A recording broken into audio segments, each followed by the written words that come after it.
నేను తప్పు చేసినప్పుడు క్షమాపణ చెప్పడంలో తప్పేముంది? ఏమీ తప్పులేదు. ఇష్టం వచ్చినట్టు మాట్లాడుకుంటున్నారు. ఒక బార్కి వెళ్తే డ్రెస్ కోడ్ ఉంటుందండి. ఒక పబ్కి వెళ్తే డ్రెస్ కోడ్ ఉంటుంది. షూ లేకుండా లోపలికి రానీడు. కొన్ని పబ్బుల్లో అయితే గర్ల్ ఫ్రెండ్ లేకుండా రానీడు. నేనేమన్నాను? మనిషి ఆదిమానవుడు కోతి నుంచి మనిషిగా రూపాంతరం చెందిన తర్వాత ఇంగితం ఎక్కడ స్టార్ట్ అయిందంటే, ఈ శరీర భాగాలు కనపడటం కరెక్ట్ కాదే, ఏదోటి కట్టుకోవాలి అనే జ్ఞానం అమ్మకు వచ్చిందో నాన్నకు వచ్చిందో తెలియదు, వచ్చింది. అలా అలా బట్టలు తయారు చేసుకునే లెవెల్కి వచ్చి బట్టలు కప్పుకోవటం, బట్టలు వేసుకోవటం దాకా వచ్చింది. మంచివి వేసుకోమంటాం తప్ప అండి?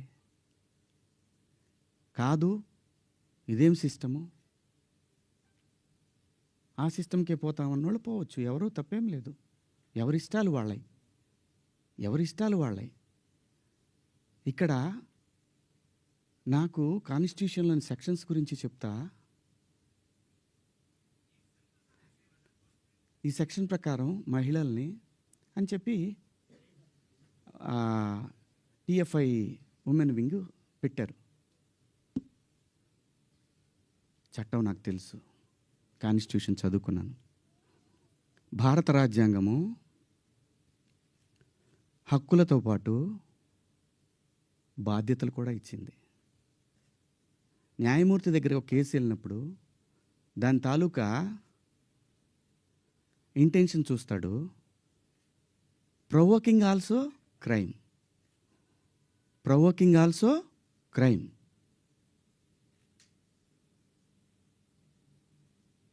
చాలామంది పెద్దవాళ్ళు, మన సీనియర్ సిటిజన్స్ అందరూ కూడా ఎందుకు అలా మాట్లాడతారు అంటే, నెక్స్ట్ జనరేషన్కి వాళ్ళ సంస్కృతిని క్యారీ ఫార్వర్డ్ చేసి వెళ్తున్నారు. వేసుకుంటారా వేసుకోరా మీ ఇష్టం అమ్మ, నేనెవరిని చెప్పటానికి. అలా పోయినప్పుడు ఆ పిల్ల ఇబ్బంది పడితే అది చూసి తట్టుకోలేక మాట్లాడానే తప్ప, ఎవరే బట్టలు వేసుకుంటే నాకేంటండి. పోనీ మీరు ఎవరన్నా ఆ పిల్లకి అండగా నిలబడ్డారమ్మా? ఒక్కళ్ళన్నా నిలబడ్డారండి? ఇది తప్పు, ఇంతమంది ఒక ఆడపిల్ల మీద దాడి చేయటం అని మాట్లాడారా? ఆ బిడ్డ కోసమే నేను మాట్లాడాను. రేపొద్దున మన తెలుగు యాంకర్లు కానీ, మన ఆర్టిస్టులు కానీ చక్కగా బట్టలు వేసుకొని వస్తారు. మన సుమా గారు కానీ, ఝాన్సీ గారు కానీ, ఉదయభాను గారు కానీ, పిల్లలు కానీ, కొత్త పిల్లలు కొంచెం యంగ్ బ్యాచ్లో కొంచెం అందంగా గ్లామర్గా కనపడాలని వేసుకుంటుంటారు. దానికి నెటిజన్స్ నుంచి వచ్చే సజెషన్స్ తోటి వాళ్ళు మార్చుకుంటారు. ఆ అమ్మాయి బయట నుంచి వచ్చిన అమ్మాయి.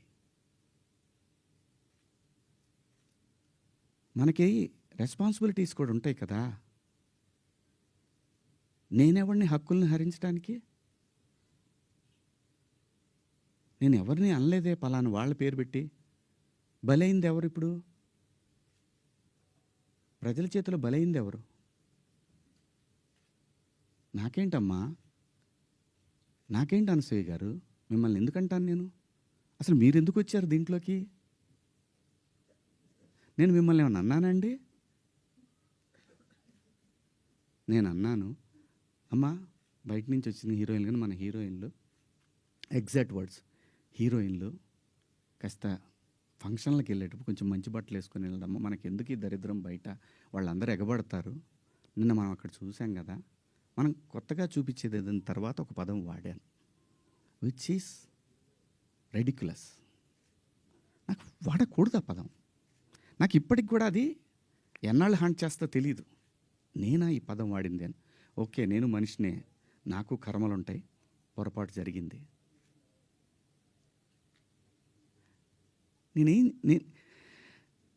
నా బాధ అంతా ఏంటంటే, నా వైఫ్ నా పిల్లలతోటి కరెక్ట్గా మాట్లాడలేకపోతున్నాను నేను. అది నా మిస్. వాళ్ళు నన్ను కన్సోల్ చేస్తున్నారు, వెళ్ళండి అని అంటున్నారు. అంటే ఎవరికో అయిందని కాదు, శివాజీ ఇలా మాట్లాడ్డే అని ఆ వైఫ్ని ఎవరన్నా అడుగుతారేమో అనే బాధ తప్ప నేను దేనికి భయపడేవాడిని కాదండి. తప్పు చేసినప్పుడు క్షమాపణ చెప్పడానికి కూడా ఒక క్షణం కూడా మనలో మనం కూర్చొని ఒక మాట అడిగితే సింపుల్‌గా అమ్మా నన్ను క్షమించండి. నా వల్ల ఈ 2 పదాలు దొర్లినాయి అని చెప్పేదానికి దాన్ని చాలా దూరం సాగదీశారు. పర్వాలేదండి.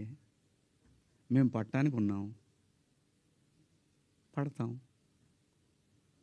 సమాజంలో ఎప్పుడైనా సరే ఇలా జరిగినప్పుడు నేను మాట్లాడతానండి.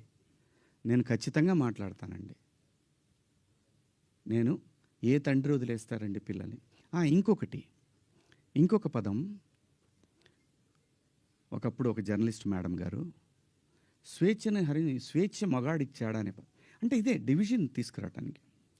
నేనన్న ఉద్దేశం ఏంటంటే స్వేచ్ఛ ఎందుకు కోల్పోవాలంటే ఒక ఇంటర్మీడియట్ చదివే పాప ఒక సెమీ బాడీ కనిపిస్తా స్లీవ్లెస్ వేసుకొని వెళ్తే ఆ పాప అబ్యూజ్కి గురైనప్పుడు ఆ తండ్రి అనుక్షణం వెంటుంటాడు. అప్పటిదాకా హాయిగా తిరిగిన పిల్ల వీళ్ళ ప్రేమలో వీళ్ళ పొసెసివ్నెస్ వల్ల ఆ పాప తన ఫ్రీడమ్ని కోల్పోయినట్టు ఫీల్ అవుతుంది. అది దాని అర్థం. మీరందరూ పెద్దవాళ్ళమ్మా. ఎవరెవరైతే నన్ను దోషిగా సమాజం ముందు నిలబెట్టాలనుకున్నారో మీ అందరికీ వందనాలు. మీరు బాధపడ్డందుకు మీకు కూడా క్షమాపణలు. ఇది శివాజీయే ఎందుకు, ఇంకా ఇంతకుముందు చాలా జరిగినాయి కదా. వాళ్ళని అడగరే? నేను చెప్పింది ఏంటి?